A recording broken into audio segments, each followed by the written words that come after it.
Bonjour à tous et à toutes. Ceci est le cours numéro 3, le CM, donc Identité et Culture. Première heure, je vais essayer de faire des enregistrements d'une heure pour faciliter à la fois la transmission, le téléchargement, puisqu'on a des problèmes avec la lourdeur des fichiers, mais aussi avec le fait que vous soyez obligé de les télécharger. Donc espérons qu'on va trouver des solutions techniques par rapport à ça. Alors aujourd'hui, ce que je voudrais faire, avant d'aller sur la production de l'inversion et des identités, on va dire, sexuelles et de genre à partir de Foucault, ce qui fait directement écho au texte de Foucault que je vous ai donné pour le TD, pardon, et que vous devez travailler en... Attendez, je fais un petit réglage. Et que vous devez travailler par groupe, je vais aller sur l'orientalisme de Édouard Saïd, donc, qui est intéressant parce que c'est une lecture, si vous voulez, foucaldienne de la manière dont les savoirs-pouvoirs ont pu, les savoirs, les sciences, au XVIIIe, au XIXe siècle, ont pu être mobilisés pour construire ce qu'il appelle l'orientalisme, c'est-à-dire la manière dont l'Orient va être créé par l'Occident en tant que réalité textuelle, fantasmatique, imaginaire, etc. Et quelle importance ça a, notamment pour notre appréhension à la fois de la production des identités racisées, orientalisées, exotisées, et de la permanence donc de certains traits de stéréotypes que l'on trouve encore aujourd'hui. Donc l'orientalisme est un... Attendez, je regarde ici qu'on voit un petit peu combien de temps. Voilà. Donc l'orientalisme est un ouvrage qui est paru en 1978 aux États-Unis. Édouard Saïd travaillait à New York et la traduction française est parue aux éditions du Seuil en 1980. C'est un livre qui a eu une importance réelle et qui a fait pas mal de bruit quand il est sorti.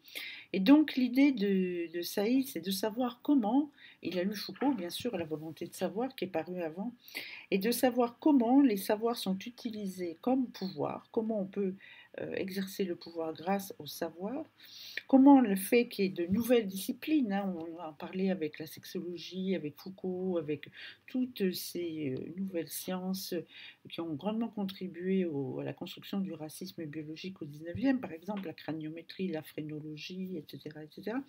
Donc comment de nouvelles disciplines scientifiques, en fait, participent directement de mécanismes de pouvoir qui sont au moins aussi importants, voire qui sont imbriqués avec la question des oppressions économiques, de l'impérialisme, du colonialisme, etc. Bref, il existe une dimension politique des savoirs. Donc on y reviendra juste après, hein, dans la deuxième heure.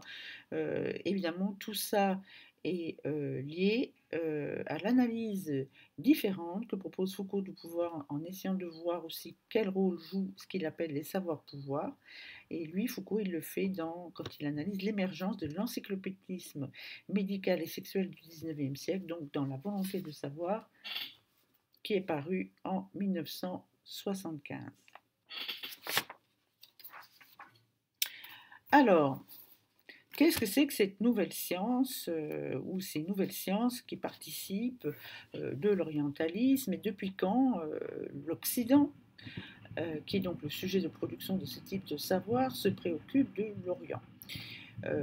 Il y a à diverses époques, et notamment au 19e, on le voit beaucoup, c'est très très net dans l'art, dans la littérature, des renaissances, des vagues de succession de renaissances orientales au 19e, mais aussi au 18e, donc avec le développement d'une nouvelle érudition qui va nécessiter donc de nouvelles manières de réfléchir, de nouvelles disciplines. Ça va passer par la création notamment d'instituts, de chaires de langue, de civilisation, etc. Mais c'est vrai que c'est un peu comme Bouvard et Pécuchet de Flaubert, je ne sais pas si vous l'avez lu, où on voit qu'on a deux compères, un couple, qui essayent comme ça de maîtriser tous les savoirs du 19e siècle, le fameux dictionnaire des idées reçues, qui se consacre donc à la découverte de toutes les sciences. Évidemment, c'est un échec et ils passent leur temps à recopier d'ailleurs ce qu'ils lisent. Eh bien, c'est un peu une des manières en tout cas d'alimenter l'orientalisme, c'est l'activité de recopiage, d'appropriation, de construction permanente. Donc ça veut dire aussi qu'il y a tout un corpus, par exemple, qui est produit au XVIIe siècle ou au XVIIIe siècle, qui va faire l'objet d'un recopiage. Tout ça pour dire que finalement, c'est bien en Occident que ça se passe, et généralement entre quatre murs, c'est-à-dire qu'on va avoir une traduction culturelle qui en fait s'inspire d'anciennes références. Donc en fait, les choses non pas vues, mais connues, renvoient à de vieilles choses connues. Donc il y a déjà un petit peu toute cette manière de fonctionner.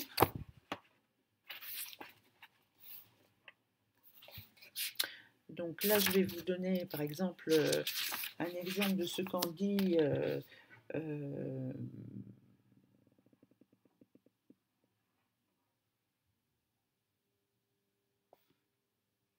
bon, c'est peut-être pas la meilleure des citations pour ce moment-là. Donc, je regardais quelque chose dans l'orientalisme, donc on va aller plus loin. Je vous la reprendrai plus loin. Le deuxième caractéristique de la science orientaliste, c'est que c'est une science qui est éminemment comparatiste, c'est-à-dire qu'on passe son temps à comparer les civilisations les unes avec les autres, la littérature comparée, l'histoire comparée. Et donc, on va aussi beaucoup clairement comparer l'Occident et l'Orient. Et encore une fois, l'Orient va rester jusqu'à un certain moment une réalité complètement textuelle, mais ça perdurera encore au 19e, et antédatée. C'est-à-dire qu'encore une fois, on fait référence, comme je le disais tout à l'heure, à des références antérieures, livresques. Évidemment, la comparaison permet aussi de réduire la diversité de l'Orient, parce que l'Orient, comme ça, c'est pas une masse, ou le Levant, comme on l'entend encore dans les discours politiques d'aujourd'hui, n'est pas une masse homogène, et de l'essentialiser. Ce sera plus simple aussi de déterminer, avec toujours un schéma qui se répète, les lois, les figures, les coutumes. Bref, l'orientalisme moderne est une discipline comparative. Donc, on va utiliser des textes classiques pour connaître l'Orient ancien, mais aussi faire cette espèce de comparaison interne, si on veut, entre l'Orient ancien et l'Orient nouveau. Une des références qui sert beaucoup donc aux orientalistes du 19e, c'est les volumes de voyages en Égypte et en Syrie pendant les années 1780, je vous dis le titre intégral, 1783, 1784, 1785 de Volney. Donc Volney est allé sur place, mais sa vision du voyage reste essentiellement livresque, et les deux livres sont en fait essentiellement consacrés à un exposé sur l'islam en tant que religion. En lisant mes livres, loin d'être désorienté par l'Orient, vous le soumettez, nous dit Volney. Donc on voit bien que c'est un manuel en fait justement de comparaison avantageuse pour l'Occident, et aussi toujours cette tension, cette paranoïa de rassurer aussi les Occidentaux. Évidemment, ce qui est très important aussi, enfin en tout cas l'une des sources majeures, si vous voulez, de l'orientalisme et de l'égyptomania de la France, avec la France est un pays qui aime beaucoup l'égyptologie, etc. Apparemment, l'exposition de Toutankhamon à Paris, à la Villette, a été une des expositions qui a réuni le plus de visiteurs. Ce qu'on sait peut-être moins, c'est que l'expédition en Égypte de Bonaparte, avec la déclaration Alexandrie, etc., etc., c'est aussi il y a toute une dimension par rapport à la question justement de la production du savoir sur l'Égypte. La deuxième dimension de cette expédition, c'est qu'il fallait rendre l'Égypte complètement ouverte à l'investigation, c'est-à-dire il faut comprendre les Égyptiens, et vous avez beaucoup le discours de l'époque, et on le retrouve d'ailleurs écrit, c'est que l'Égypte doit devenir un département de la science française. Donc cette expédition en Égypte est aussi quelque part, même si on va sur place et pour des raisons militaires, l'expédition est beaucoup préparée en amont, avec aussi encore le poids de cette approche textuelle, plus que de s'en remettre à la réalité empirique. Et en fait, Bonaparte embarque des dizaines de savants donc pour constituer une archive vivante de l'Égypte avec des études qui sont menées sur tous les sujets par d'ailleurs les membres de l'Institut d'Égypte qui l'a fondé.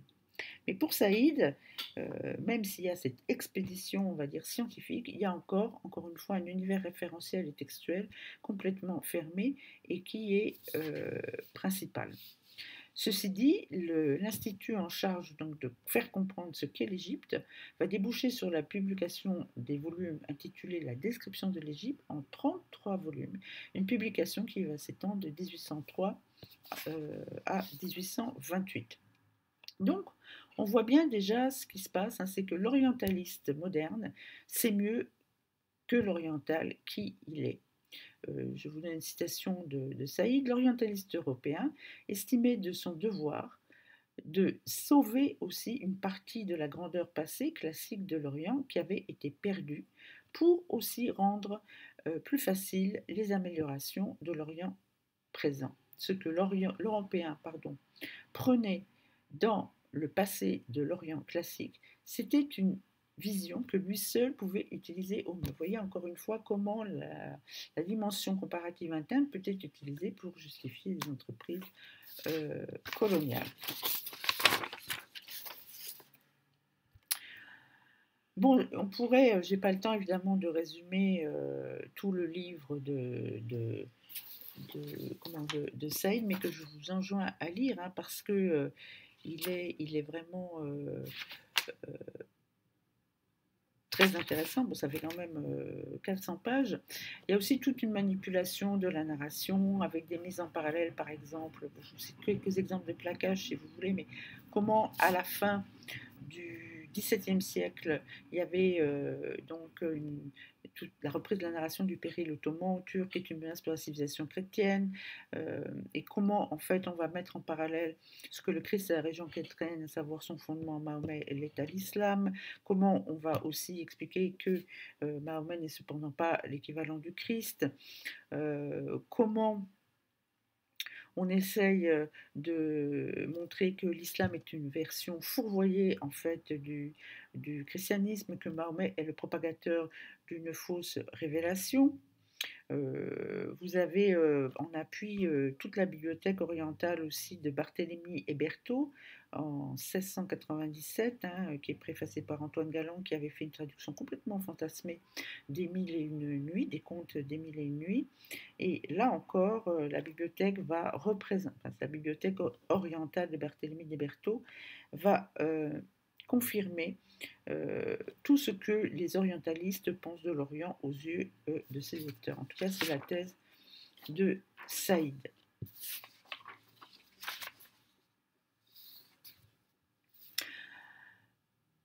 Alors, à quoi, encore une fois, quels sont les pouvoirs de l'orientalisme en tant que discipline qui représente un savoir très institutionnalisé, celui que l'Orient a de l'Occident? D'abord, ça fait exister cette opposition binaire. On va être amené dans ce cours à travailler sur pas mal de binarisme entre l'Orient et l'Occident, et on voit bien que l'Orient est quelque part la partie justement qu'on va passer son temps à décrire, qui est marquée, qui est caractérisée, alors que l'Occident est un peu le point référence, l'universalisme, le point zéro, si vous voulez, non marqué, non nommé d'ailleurs. Pour Saïd, cela représente, et c'est quelque chose que l'on retrouve dans la critique décoloniale aussi, une violence, enfin un système épistémologique, épistémopolitique, on pourrait dire, c'est-à-dire que vous voyez comment les sciences sont au service des rapports de pouvoir, et une violence épistémique, puisque les personnes qui sont objectivées, qui sont représentées, ne le sont pas par elles-mêmes, mais sont prises en charge par les sciences occidentales et notamment par l'orientalisme. C'est-à-dire qu'en fait, l'Europe va renforcer un système de représentation de l'Orient, l'islam. C'est intéressant aussi pour les problématiques contemporaines, puisqu'on voit comment l'islam est représenté notamment dans les pensées des extrêmes droites, mais pas uniquement. L'islam est l'essence même de ce qui est dehors, de ce qui n'est pas la civilisation européenne. Et évidemment, ça renforce ce système non marqué de représentation qu'est l'Occident, sachant qu'encore une fois, c'est lui qui construit cette représentation. Alors Saïd affine évidemment beaucoup cette critique Euh, Là, par exemple, il montre justement quels sont aussi à la fois les stéréotypes et comment fonctionnent des références de Volney et de Renan.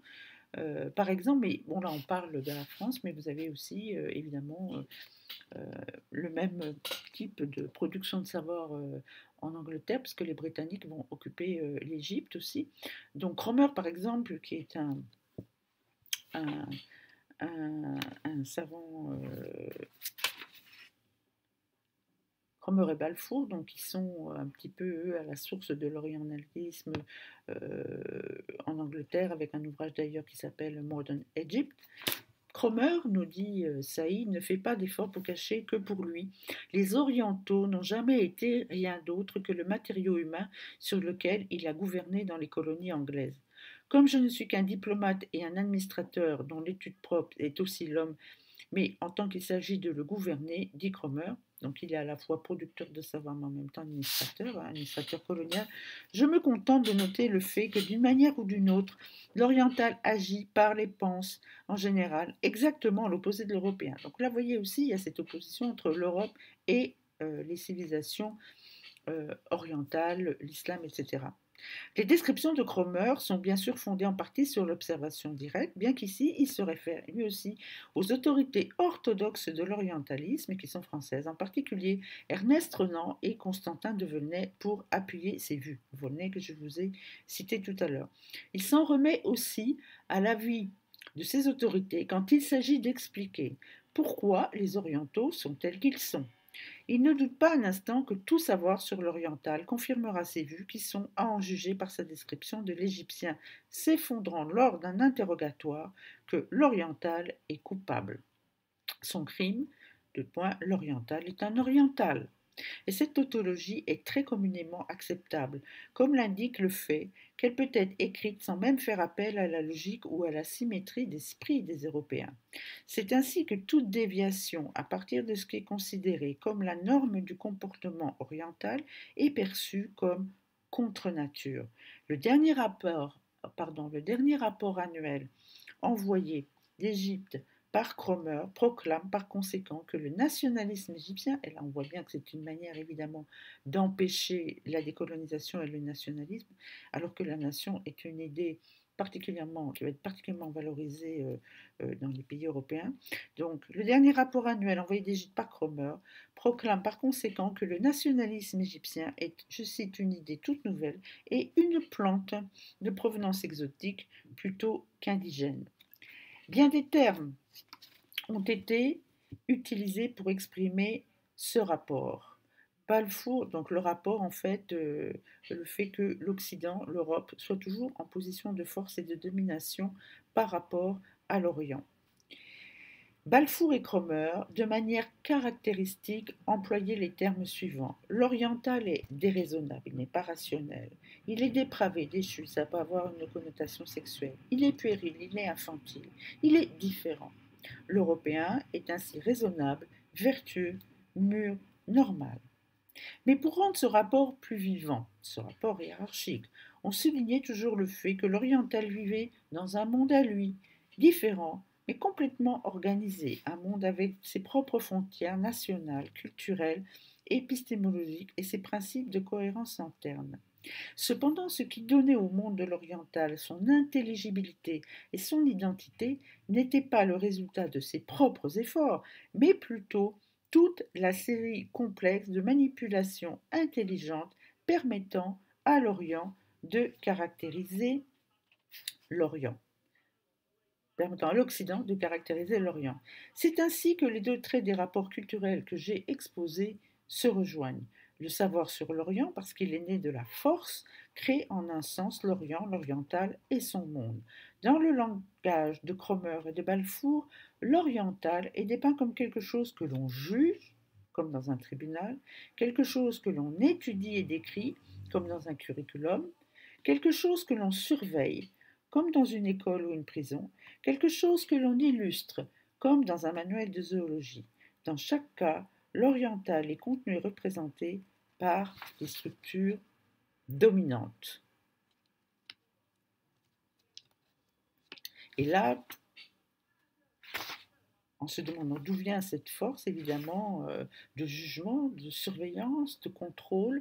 Saïd l'attribue donc à l'occidentalisme, à l'Occident, au savoir-pouvoir. On parle d'ailleurs comme un exercice de force culturelle. Et il montre bien que on n'a pas toujours une vision infériorisante ou racialisante au sens racisme biologique, mais une des forces, justement, c'est de dire que même si l'Orient n'est pas évidemment inférieur à l'Occident, il a, je cite, néanmoins besoin d'être étudié et rectifié par lui, y compris dans ses structures de gouvernement démocratique, etc. L'orientalisme est donc une science de l'Orient qui place les choses de l'Orient dans une classe, un tribunal, une prison, un manuel pour les analyser, les étudier, les juger, les surveiller, les gouverner. Et là, on sent très bien l'influence de Foucault qui a montré que justement, c'est par l'implantation de certaines sciences et de certaines descriptions des perversions de la pathologie que l'on va pouvoir contrôler, gouverner les dégénérés, les corps dits déviants, bref, discipliner toute une catégorie de population. Autre caractéristique, bon évidemment, je ne suis pas allée dans le détail, mais les savoirs, donc pouvoir de l'orientalisme, quels sont-ils? Eh bien, ce sont des sciences nouvelles comme l'ethnologie, l'anatomie comparative, la philologie, l'histoire comparée.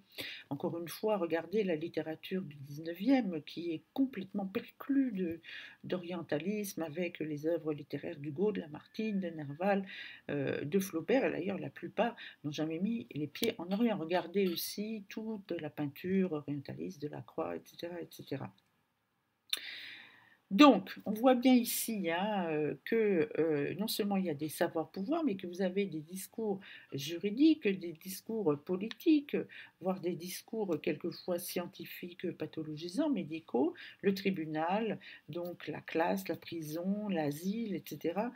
On étudie, on juge, on surveille, on illustre comme un peu, encore une fois, les autres population que l'on va racialiser, raciser au XIXe siècle. Tous ces contenus de représentation viennent de l'occidental. L'orientalisme est une science de l'Orient. C'est intéressant parce qu'encore une fois, il y a aussi toute une science politique derrière qu'on essaye d'imposer. J'en ai parlé dans les premières heures du cours magistral avec cette idée que de toute façon, les régimes politiques orientaux sont des régimes despotiques, que les Égyptiens et les autres ne connaissent pas le gouvernement de soi, le self-gouvernement ou la démocratie, et qu'ils sont pré-newtoniens, etc., etc. Et pour en revenir un petit peu à ce que comment Foucault propose une grille d'analyse de comment on produit et surtout comment on fait vivre ces savoirs pour que les gens les intériorisent, les trouvent naturels, les trouvent de toute façon indiscutables, il va bien falloir justement faire parler cet Occident, le caractériser. Et évidemment, pendant qu'on fait parler l'Occident, qu'on va caractériser cet autre, comment quand on va orientaliser en quelque sorte l'oriental, on ne parle pas de l'Occident. On voit bien que là, il y a un rapport, encore une fois, très asymétrique, pardon, et donc on va beaucoup alimenter le caractère aussi excessif des orientaux, de l'Orient, donc avec aussi des tas de stéréotypes, le fait qu'il y a une forte composante sexuelle d'ailleurs, que l'on retrouve la lubricité, les débauches, les harems, la sodomie, une sexualité exotique. C'est intéressant parce que on le voit très bien dans les tableaux aussi, ou même dans les récits de Flaubert sur les bains et les relations entre hommes en Orient. En fait, on attribue justement toute une décadence ou un relâchement des mœurs sexuelles à l'Orient, alors que maintenant, précisément, dans les constructions sexualisées de l'islam ou des Arabes, on va plutôt justement les représenter comme coincés sur le plan sexuel, notamment sur le plan de l'homosexualité, de la sodomie, etc., etc. Donc la représentation s'est complètement inversée.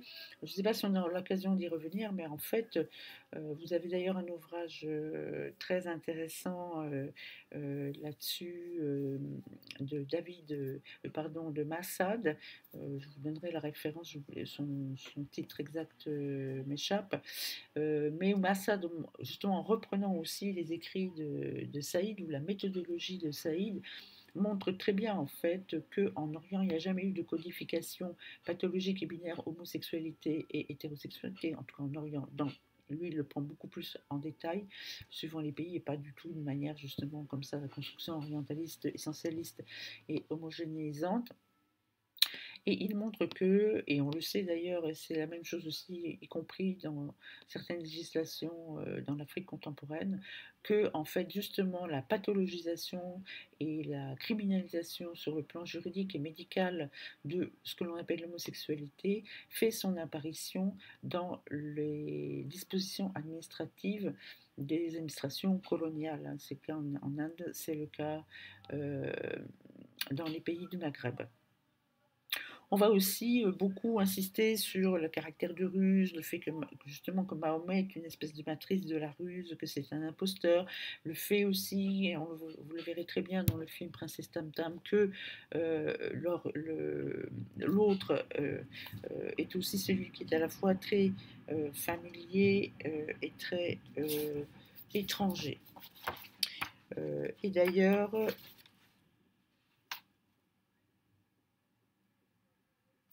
c'est ce que résume très très bien justement Saïd.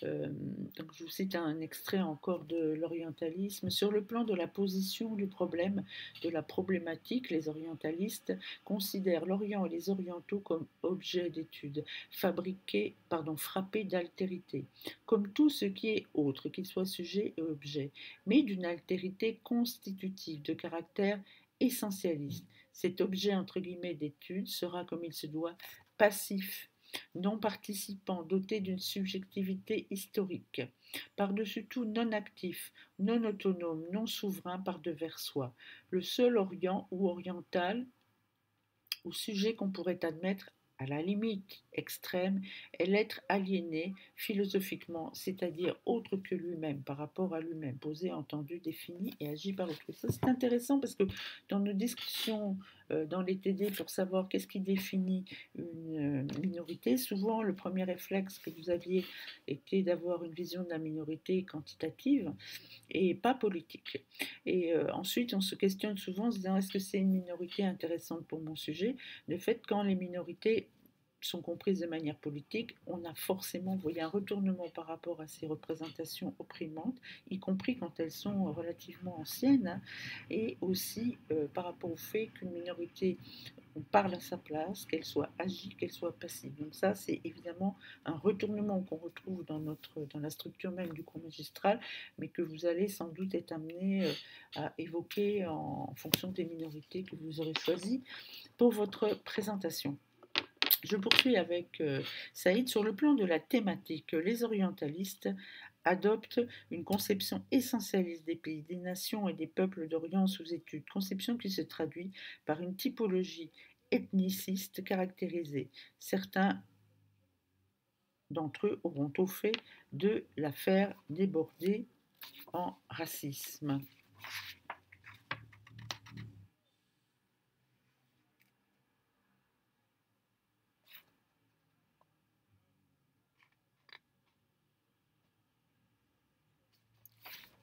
Donc, parfois, c'est intéressant parce que vous voyez, ce ne sont pas que des discours négatifs.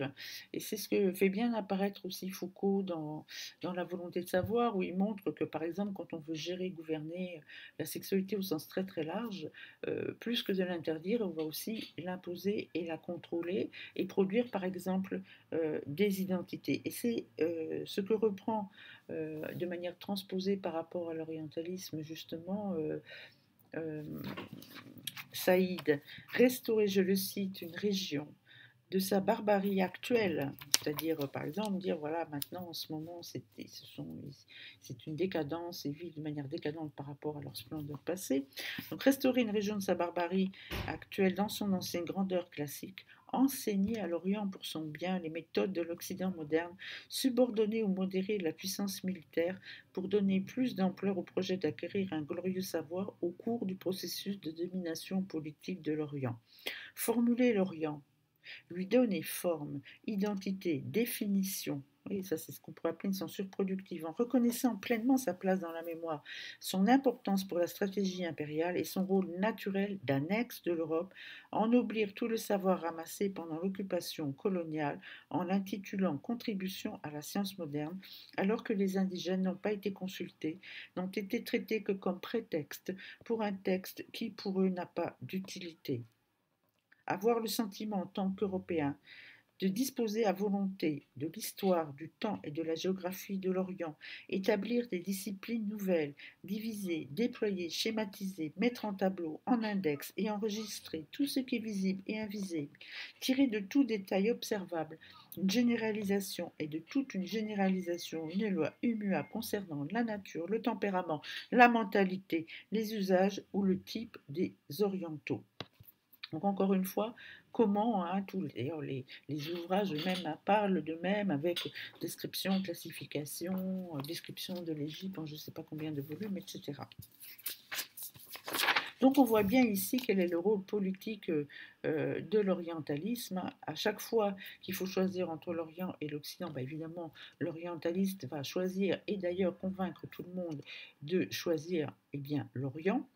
Et encore une fois, c'est un projet épistémo-politique, hein, et ensuite on aura aussi toute cette collusion, pour certains d'ailleurs, ça y faisait allusion, orientaliste avec les biologistes qui vont, comme Geoffroy Saint-Hilaire, Buffon, classer, typologiser les types, ratios, etc. Les philologues, de leur côté, feront le lien entre la langue et la race. Et puis, quand ça deviendra plus du biologisme racisant, vous aurez toute la collusion avec le darwinisme, les phrénologues, etc. etc. Donc, ce qui est important pour finir, c'est ce que je veux bien faire apparaître, enfin, le retournement un petit peu que nous propose Saïd. Je cherche, excusez-moi, la référence. Si je ne la trouve pas, c'est pas grave, parce que je pourrais...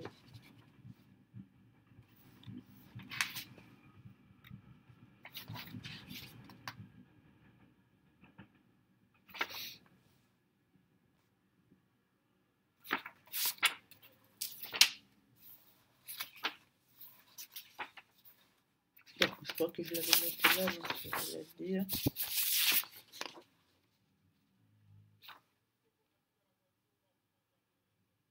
Oui, voilà, le retournement de pensée que nous propose Saïd, c'est de dire, parce que souvent on dit, ah oui, mais l'orientalisme, c'est quelque chose euh, qui vient un petit peu en plus, de manière esthétique, etc. Pour Saïd, c'est l'orientalisme, en fait, qui justifie la règle coloniale, l'occupation coloniale, l'administration coloniale. Donc c'est pas en fait que l'orientalisme vient comme ça après coup.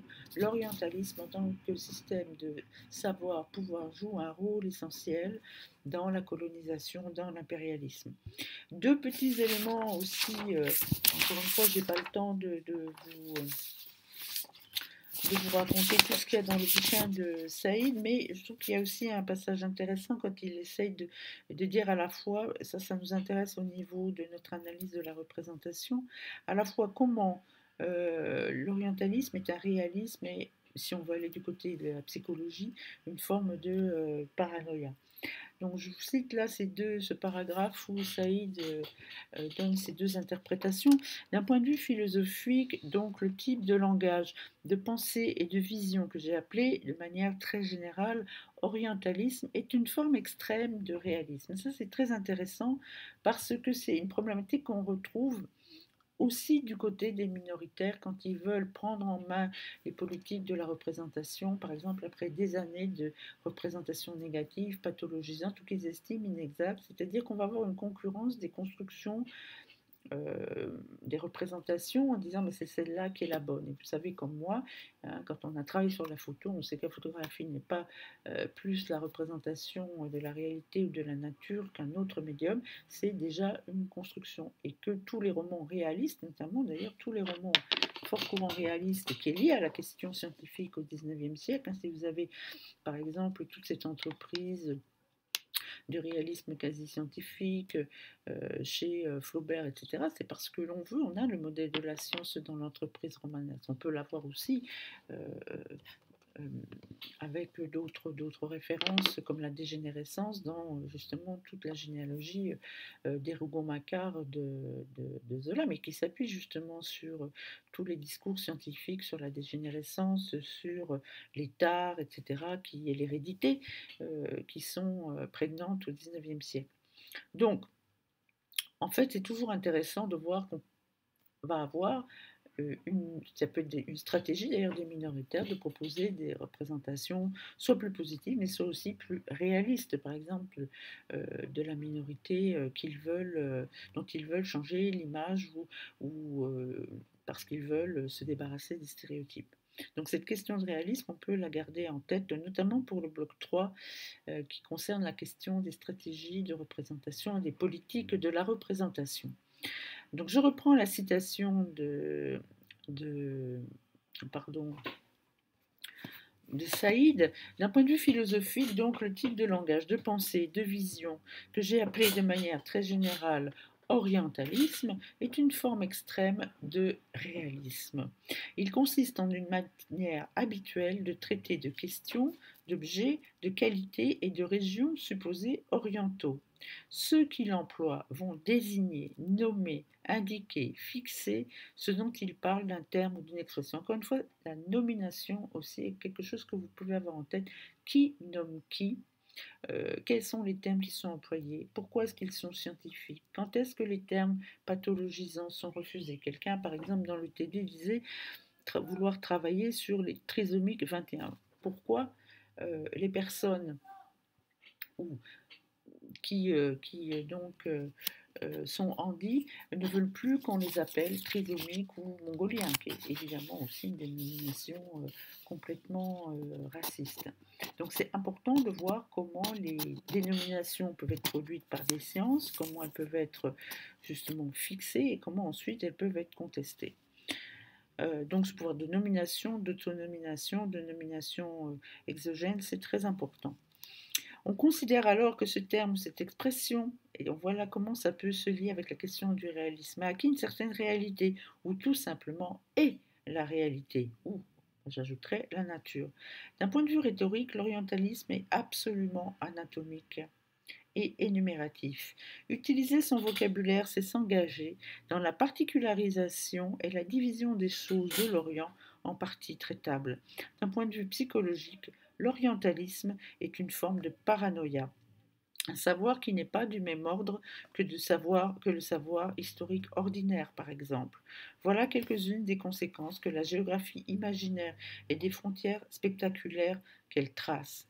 Je vais maintenant me tourner vers certaines transmutations modernes, spécifiquement modernes, de ces conséquences orientalisées. Bon, encore une fois, si ça vous intéresse, si vous êtes sur une minorité racisée, il y a énormément de concepts à reprendre dans l'orientalisme, notamment une distinction empruntée à la psychanalyse qui peut être utile pour caractériser l'orientalisme contemporain de Saïd. Donc lui parlait d'un orientalisme latent et d'un orientalisme manifeste. Comment aussi on connaît l'oriental, alors beaucoup plus d'éléments de rhétorique que ceux, au sens, pas au sens simplement rhétorique comme ça, mais de typologisation.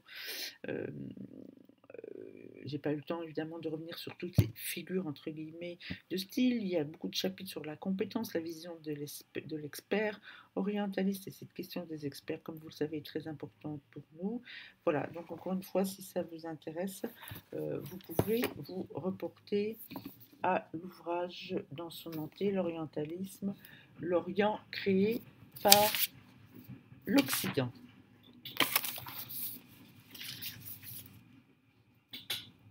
je fais une pause.